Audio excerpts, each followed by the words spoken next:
We are back on Morning Line. Thanks for joining us on this Wednesday. Davidson County Sheriff Daron Hall's with us. Always good to have him on. And when we went to the break, I was asking you about the Travis Rankin case. If we can go back, if folks are just joining us, we know that he was found at this point incompetent to stand trial, which means you have to move him from your holding facility to Tennessee Mental Health, Middle Tennessee Mental Health, over a facility there off Donaldson Pike. And I was asking you, maybe you can elaborate. I mean, this guy is accused of murdering 4 people, and there's little doubt that he did it. Okay, he still has to be convicted, but we know there's video, and the issue is his sanity. So how secure is it over there where he's going? First of all, be clear. Are you still in control of his custody, or what happens? Yes, it's a good question. We need to clear that up. Yeah, when that's the status that he's in, he transfers to the custody of Middle Tennessee Mental Health. Physically, and we transport him out there, and then we turn him over to them. He is in there. He's their responsibility from morning to night, and the only time we would ever get him back would be when there's another review of his competency. We'll assist him in a court case, in front of the courtroom if he's involved. And unless the judge orders him back into the custody of the sheriff because he's going to stand trial, he'll stay with Middle Tennessee Mental Health. Have you been out there? I mean, do they have cells secure like what you held him in? I assume in one of the more maximum security cells you have at Harding Place? It's designed somewhat similar. It's a very, I think the design of the facility is adequate for sure. It is cells and can be locked down and so forth, and there are folks there monitoring him.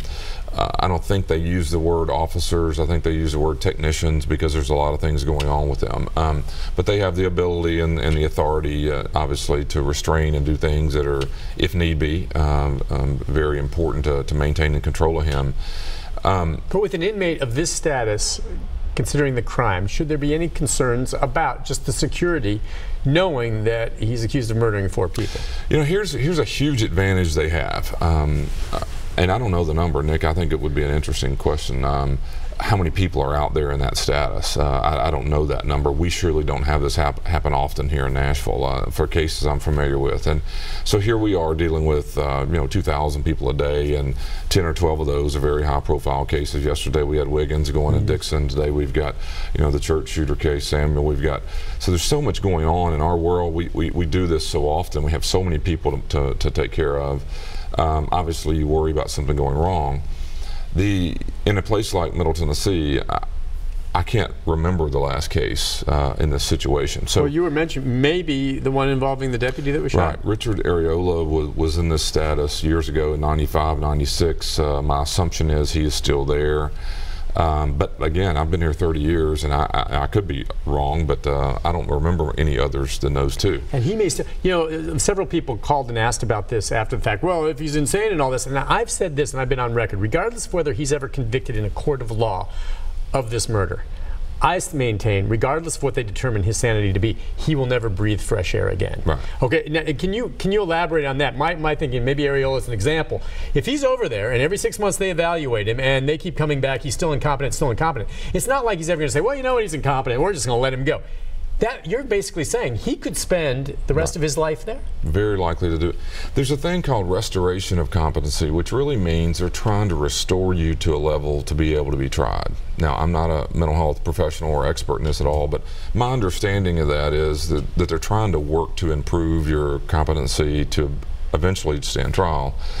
At some point, my understanding is that there is an understanding that that's not going to be able to be accomplished. It may be 10 years, 5 years, 5 weeks. I don't know when that is.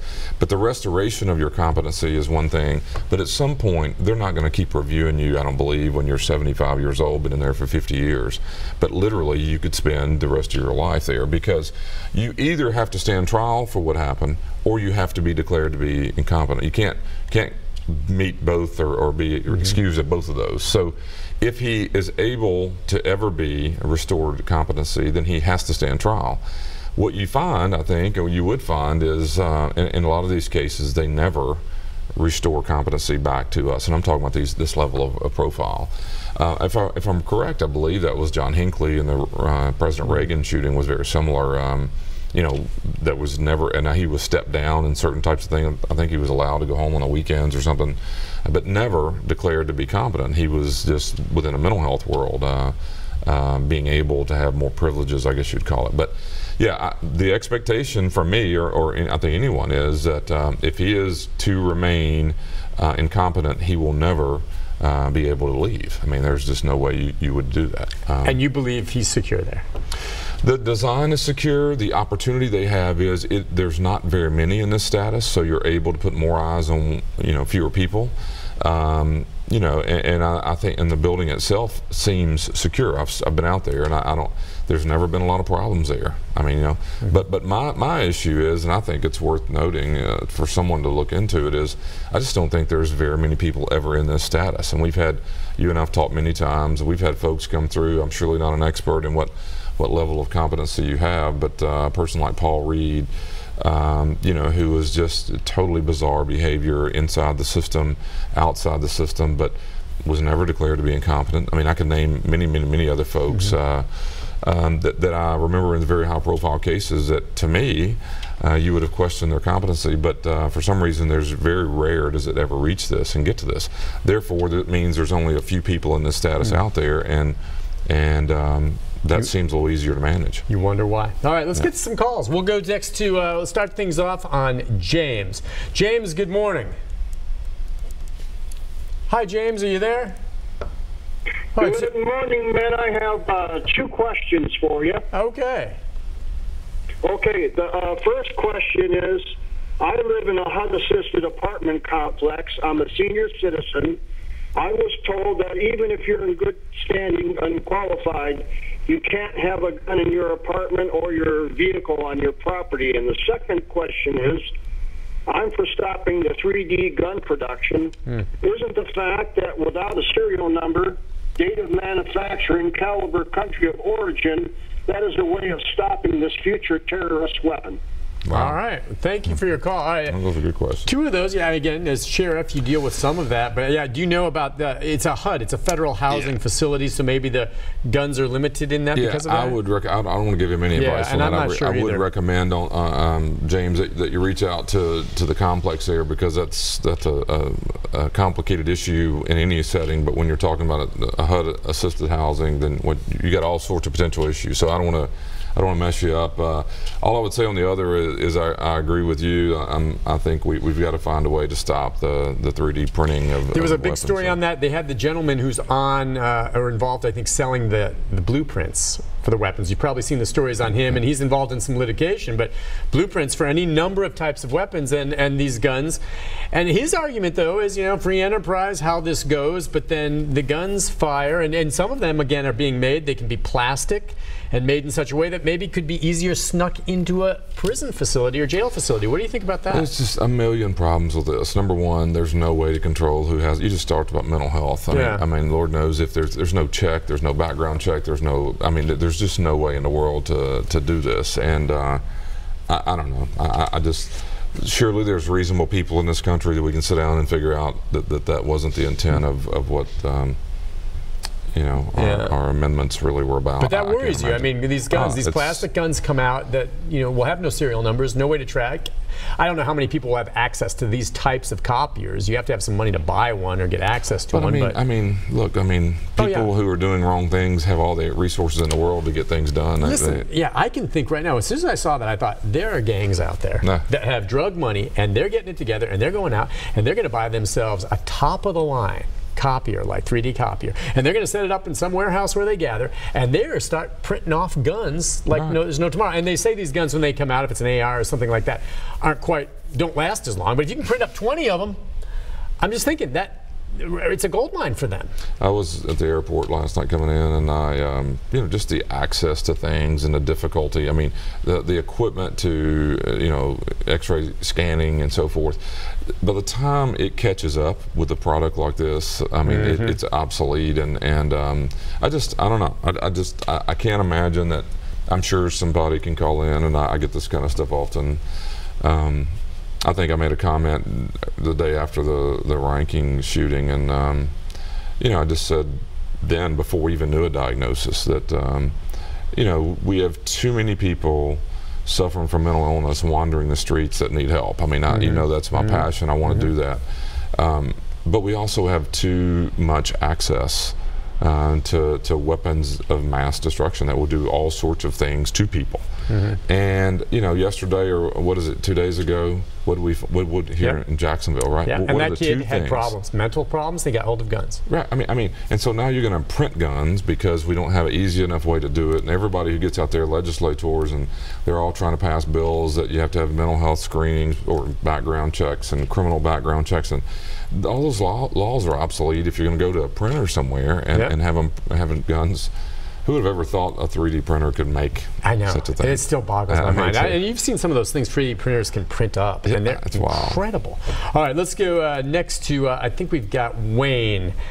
Hello, Wayne. Hi, Wayne.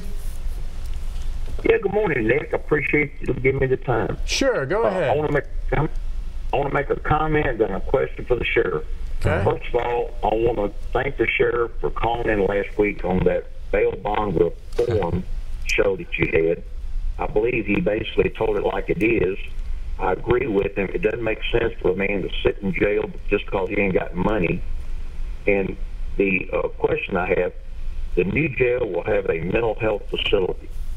Can you kind of expand on that? In other words, how deep is it going to go? Are you going to basically try to rehabilitate, or are you just going to basically house them in different units?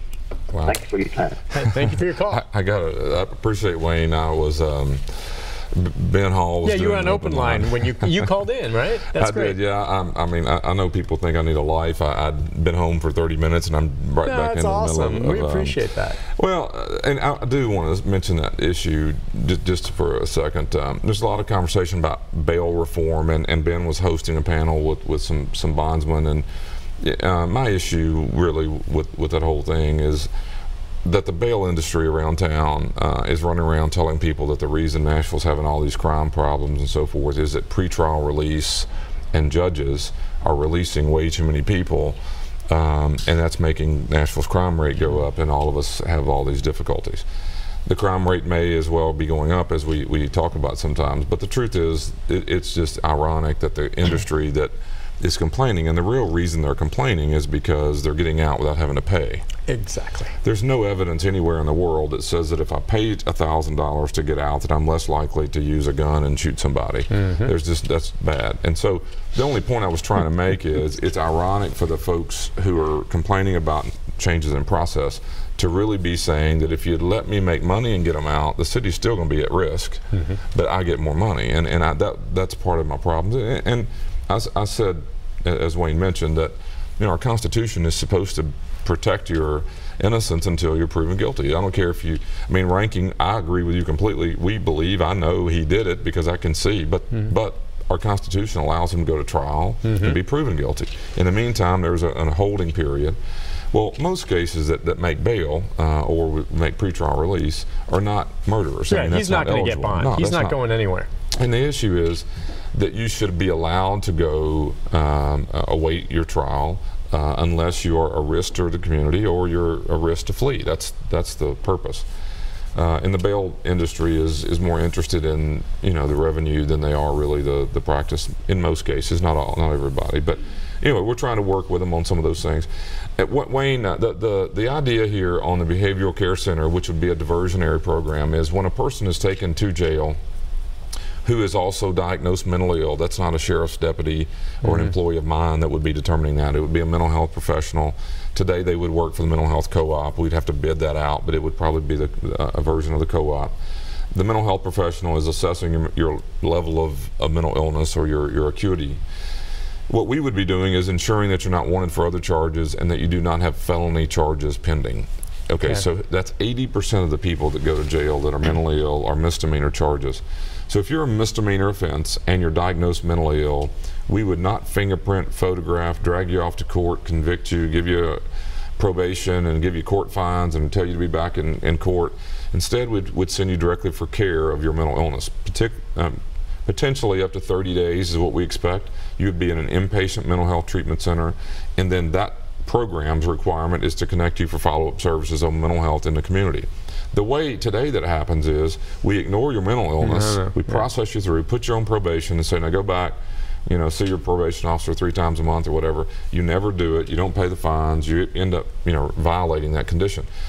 I'm not saying this solves mental illness. It doesn't solve Nashville's problems, but it does change the opportunity for that individual. They do not have probation, they don't have criminal histories, they don't have fines, they're not tying up court time and jail time and police time. Instead, they're being treated for what really is bringing them to our system. And so we see it as a better thing for the individual, better use of taxpayer money. The police should be focusing on what they need to work on. Jail should be housing what they should be working on. Courts, most judges are really good people, but they're lawyers. They know the law. They don't know mental illness. Yeah. And we don't need to put that in front of judges and nor sheriffs, because it needs to be somewhere else. Such common sense. I couldn't agree with you more, and it's good. At least Davidson County is going that way. Listen, we'll take a break. When we come back, more phone calls for Davidson County Sheriff Daron Hall right after this. Stay with us.